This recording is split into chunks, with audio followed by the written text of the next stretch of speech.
What is going on, Ada Nation? Welcome to Dapp Central. My name is Fareed. As a part of today's video, I want to highlight three key contributors that have been making a lot of progress within the Cardano ecosystem. First and foremost, I want to talk about AXO and their recently concluded LSE. Now, the LSE is their liquidity seed event in which we saw over 60% of the total allocated AXO actually being swapped out for ADA or given over into the community. The remaining 40% will be returning back over into the AXO treasury, and I want to highlight a few things that we can expect with respect to their mainnet launch. Following that, I want to talk about the Genius Yield project and their promotion, which is going to be called the Accelerated Yield, taking place from January 15th all the way to February 15th, which is aiming to reward some of the top traders or top users on the platform when it comes to filled volume. Last but not least, I want to talk about the Orcfax protocol. They're a Oracle building on Cardano right now, and they're going to be going into a more decentralized state within the latter half of 2024 with the official release of their validator licenses. So I want to break down the actual values and exactly all the requirements that you need in order to become a validator. As always, if you do appreciate content like this, I would appreciate you if you could smash that thumbs up. If it's your first time stopping by Dapp Central and you want more content like this, consider subscribing. And last but not least, if you'd like to support the channel, then consider delegating with the official Dapp Central stake pool. I've mentioned this before, but I'll go ahead and just quickly touch on it here. If you delegate to the stake pool between epochs number 451 all the way to 493, you will be eligible to earn your traditional ADA rewards, in addition to the Matera governance token, given the fact that the stake pool right now is a partner pool for the Matera ISPO. So that will go ahead and do it there for the introduction. Let's go and jump into AXO first and foremost. And we're going to be talking about their postponement of their mainnet launch and the fact that they're now addressing some pre-launch issues. If you guys missed the actual LSE, it was quite the event, a lot of chatter, a lot of buzz around it. Unfortunately, there were some issues which I want to go ahead and highlight today, but then there are also some fixes that the team are working on right now. Some have already been implemented, and I also want to quickly touch on those as well. So it reads, the recent attempt to launch the AXO Liquidity Seed event, or the LSE, encountered some challenges, leading the team to postpone the mainnet launch to February 6th. Now, the original mainnet launch date was supposed to be set for January 16th, actually today, but that has now been pushed back by about 2.5 weeks. All token allocations, including the airdrop, private sale, and development funds, will now have their vesting start on the 6th as well. So not only have they moved up the mainnet launch date, all of the tokens that were supposed to be released in addition to the mainnet launch have also been pushed back with respect to vesting. Now, in terms of what actually happened, they break down a couple of issues that they faced during the actual LSE. So I'm not going to dive into all of these into great detail, but I do want to quickly touch on some of them and which ones have already been resolved. Number one will be a heavy transaction load. Number two will be script failures. Number three will be configuration issues with respect to TTL, or time to live, which is basically how long a particular transaction is available within the mempool before it's actually dropped. Following that, they face some processing delays, some network congestion on the mainnet, which is not unheard of given the fact that big NFT launches have also caused a lot of congestion, as well as just more usage as the bull market begins to pick back up and more people begin to actually utilize the network and check back in on their wallets and assets. Last but not least, we had some issues with order clustering, where hundreds of orders were basically clustered around the same exact price target. And so once that particular price target was met, a lot of orders were either added on chain or were triggered in order to be put on chain, therefore causing congestion and some potential issues. Now, moving down a little bit further, they talk about some of the recent fixes that they've already applied, as well as future improvements that they are going to be applying in the near weeks. So one or some of the biggest issues that they've already fixed include the fact that they've reconfigured their self-fencing mechanism to significantly reduce processing time for transactions. They've also increased the time to live for swap transactions, significantly dropping the amount of failed transactions. So you can think of the time to live as basically a clock, right, or shot clock, which if it expires, basically removes your transaction from the mempool. And so them increasing that TTL TTL, or that time to live, basically allows for that transaction to be more likely to be picked up in the event that there's congestion, therefore causing slower amounts, or lower amounts, I should say, of transactions to be picked up and put on the blockchain.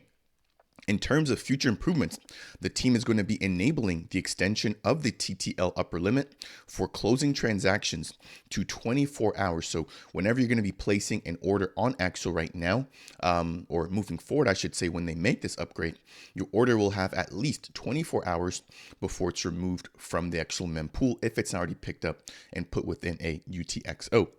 Now, they've also made some updates to dynamically adjust the number of swaps per block to reduce network congestion to the expected throughput accepted by the Cardano blockchain. So basically making sure that they're not overloading blocks, therefore causing a slowdown in the actual number of orders or transactions that are processed. Now, last but not least, they'll be resubmitting all drop transactions, not just closed ones, in order to ensure completeness of operation. So sounds like the team has made quite a few updates already. We've got a few of them coming down the pipes, which is why they're actually choosing to wait to release the platform on February 6th. In terms of user support, if you have a ticket, make sure to go ahead and jump into their Discord. If you have an issue, I should say, make sure to go ahead and jump into their Discord. If you haven't gotten assistance, make sure to go ahead and do that before the mainnet launch kicks off. Very lastly, with respect to platform safety, the team assures that the platform has operated safely throughout the LSE period and that no user assets were lost. So even though it may not have been a perfect experience for everybody, I know that a lot of people had requested to basically cancel their orders. Keep in mind that no actual funds were lost. So again, if your order is still stuck or you're still trying to cancel an order, make sure to go ahead and jump into the Discord in order to get some assistance. Now, they do talk about their eject feature, again, which was basically what was needed to be done in order to cancel your transaction and in order to basically exit your strategy. Last but not least, with respect to issues surrounding their LSE, it states that the stuck order issue did also impact the LSE algorithm, resulting in AXO on certain pairs not actually being sold. So with respect to that, only 60% of the LSE allocation of AXO has been sold, and the remainder will be returned back over into their treasury. If I'm not mistaken, they had 25% allocated to their treasury of the 42 million tokens for the AXO protocol. And of that 25%, 5% was allocated, or 525,000 tokens were allocated for the LSE. So 60% of that 525,000 tokens have been sold, with the remainder heading back over into the treasury. They do have a couple more statements here, and then a thank you note to the Cardano community. And so I wanted to quickly kick things off there with that particular update. The team taking the high road, apologizing to the community for any potential issues and being extremely clear, right, and upfront with respect to actually postponing, why they've postponed, what issues they've gathered, and what fixes they're looking to implement. So that is going to wrap it up there for the updates surrounding the AXO protocol. Moving over, I want to jump into some news surrounding the Genius Yield protocol and a brand new promotion labeled Accelerated Yield. So this is going to be a limited time offer kicking off from January 15th all the way to February 15th, where the team will be rewarding traders based on how much they utilize the actual DEX. So let's break down everything that has to happen in order for you to be eligible to earn from Accelerated Yield. So they're going to have two separate tiers. Tier number 1 is going to see 50,000 of the GENS tokens per week split amongst all of the top traders on their DEX, proportional to the filled amount of ADA volume. So what this basically means is that you have to actually trade on the Genius Yield platform.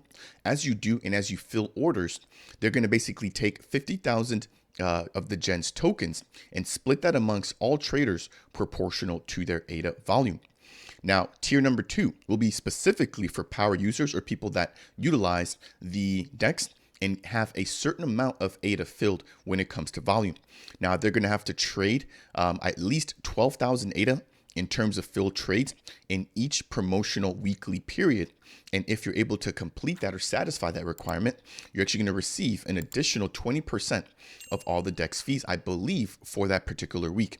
Now, note, if you are staking the GENS token, which I'm going to walk through that process in just a minute, you're already going to be eligible to receive 20% of the DEX fees, meaning that on top of that 20%, right, you're going to basically be earning 40% of the DEX fee. So 20% coming in from staking gens, and then 20% coming in from tier 2 as a power user.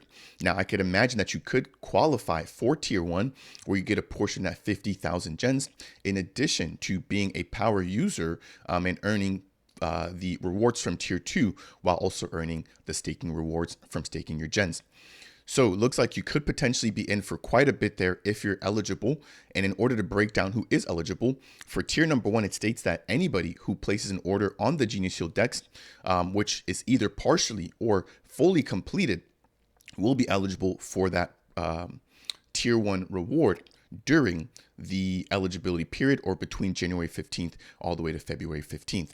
Now, for tier number 2, it's going to be anybody who trades that minimum amount, which is that 12,000 ADA, and who also has at least 100 gens locked within the Genius Yield staking program, or the Genius Yield staking platform. In terms of how the rewards will be collected, it states you'll be able to claim the rewards directly at the Genius Yield application with the wallet address that conducted the actual trades, or that was basically eligible.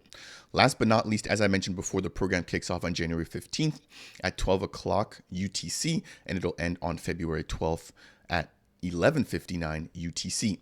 If you guys want to actually access the Genius Yield protocol, you can head over to app.geniusyield.co.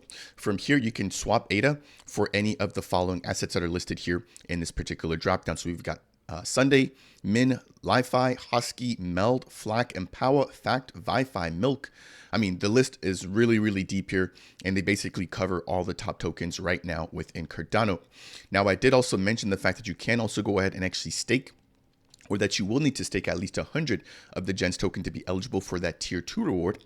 So it states here, if you want to go ahead and actually stake, you can head over to the Earn tab, and then you can click on Vault Staking. Once you connect your wallet, so I'll quickly connect my wallet here. And I'll go ahead and click on that Vault Staking. And here I can create a new staking vault. I can select which token I want to go ahead and stake between gens and Maker, the new net token, Empower, and Gens X. For now, of course, you'd want to stake your gens. And then from here, you can select how much you want to stake, the period. And then if you hold any of the Genius Yield NFTs, you can actually go ahead and utilize that to earn an additional bonus. So again, a lot of opportunities coming here from the Genius team. In closing of this particular update, I do want to highlight the fact that there was a recent chat between Dr. Lars Brunez, Mr. Attila Buyaki, as well as Surab Agarwal, which was basically aiming to provide more clarity and a full walkthrough as to how to become a market maker, or how to run or operate a market maker bot. In summary here, market maker bots are open source bots designed to place, buy, and sell orders across various price levels on Genius Yield's order book DEX. Users can adjust their parameters, taking into account factors such as volatility, volume, and other technical aspects to improve their trading strategy. I mean, the way that I basically took this is that this allows for liquidity to come onto the platform. It basically allows for you to kind of scatter different orders around the current value of whatever asset that your market maker bot is targeting.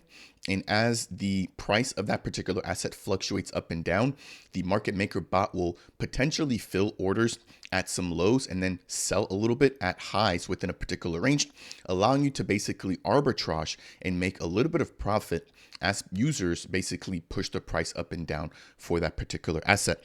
Hopefully that wasn't too confusing. Again, make sure to go ahead and check that particular video out if you're interested in finding out more about how to run a market maker bot. Last but not least, I do want to quickly talk about the Orcfax Validator program. So I've had Peter Van Garderen on the channel to break down exactly how the Orcfax Oracle works. They've been live on the mainnet, providing, I believe, the ADA/USD price feed for the entire community. They're going to be onboarding additional price feeds and basically reporting more facts moving forward. As it stands right now, they are in the very first phase of their roadmap. If I get myself out of the way here, you'll notice that right now they're on the federated mainnet. What this basically means is that the data collection coming on the platform will be federated, even though it's decentralized. The team has the ability to kind of confirm who that data is coming from. As a part of the validation for phase number 1, that's going to be centralized, and that's going to be currently monitored by the team. The publication will be available online or auditable. And then moving over, they're going to be jumping into the incentivized testnet here, well, people will be rewarded by jumping on as validators with the actual FACT token or their native governance token. So as a part of phase 2, the collection will be fully decentralized with a distributed fashion or in a distributed fashion. So different than the federated, which is basically decentralized. However, you've got to get permission to be a validator right now. Whereas moving forward, they're going to be distributing, I believe it's 100 of the validator licenses to the community. Now, once the actual incentivized testnet completes, the collection will continue to be decentralized, with the validation also becoming more decentralized and the actual publication continuing to be auditable on the mainnet. Jumping back over into the actual article, what I want to quickly touch on is going to be some of the facts surrounding how to become a Orcfax validator, no pun intended. So it states here that it's important to note that this is just the very first step towards actually becoming a Cardano mainnet Orcfax validator. Now, here are the following steps. Right now, we're in the process of reserving your Orcfax validator. Following that, there's actually going to be the purchase in the mint of the validator license, followed by the introduction of the Orcfax incentivized testnet, or the ITN. After that, we've got step number 4, which is going to be to deposit your FACT into the validator smart contract. And that's going to be in case that you act maliciously, they're able to actually slash or keep whatever your deposit is. So very similar to a pledge on Cardano, and very similar to a pledge, for example, like on an Ethereum node or even a Meld node, where again, if you act maliciously, that particular deposit can be taken away from you. Following step number 4, there's going to be the participation of the incentivized testnet, which I showed you guys there on the roadmap, followed by the actual claiming of the incentivized testnet FACT rewards. And then the very last step is to go live on the mainnet. Now, in order to become an actual validator, there's going to be 2 steps. Number 1 is going to be to reserve, mint, and hold a validator license. And then number 2 is going to be to deposit the required amount of FACT tokens within the validator smart contracts, again, acting as that pledge or that skin in the game. Now, there's only going to be 100 licenses available for the entire community, and a single license is going to cost 100,000 FACT tokens to mint, which is equivalent to about $1,500 right now. Now, before this can actually be purchased, you will have to reserve this particular license. In order to make a valid reservation, a potential licensee will need at least 250,000 of the FACT tokens, which right now is equivalent to about $4,000 US. So you need about $4,000 or 250,000 of the FACT tokens to reserve the actual license. And then the actual mint for the NFT will be about $1,500.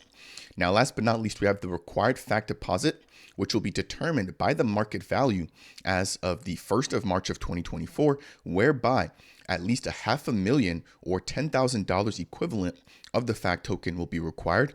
And they're going to take whichever FACT amount is larger on that particular date. So let's say the 1st of March comes around and 500,000 FACT tokens only worth $9,000, then you're actually gonna have to put down the $10,000 equivalent. However, if 500,000 of the FACT tokens is worth more than $10,000, then you're only gonna have to put down that 500,000 FACT tokens.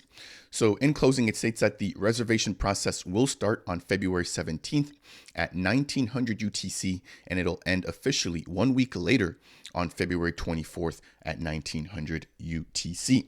I'm not going to break down the remainder of this article, but it does break down each specific step that I highlighted above, including the introduction to the validator model, the rewards, staking, and just participating in the incentivized testnet. That will do it here for today's brief update, again touching on the AXO LSE and the postponement of their mainnet launch. We also chatted about the Genius Yield accelerated yield program or opportunity, which is rewarding some of the top traders on the platform. And then last but not least, we talked about the Orcfax validator license and everything that's required in order to become a validator moving forward. If you found any portion of today's video to be helpful, I would really appreciate you if you could smash that thumbs up. If it's your first time stopping by Dapp Central and you want more content like this, consider subscribing. And last but not least, if you have any questions surrounding anything I've talked about, then make sure to go ahead and leave a comment down below. That said, and as always, I will see you guys in the next video.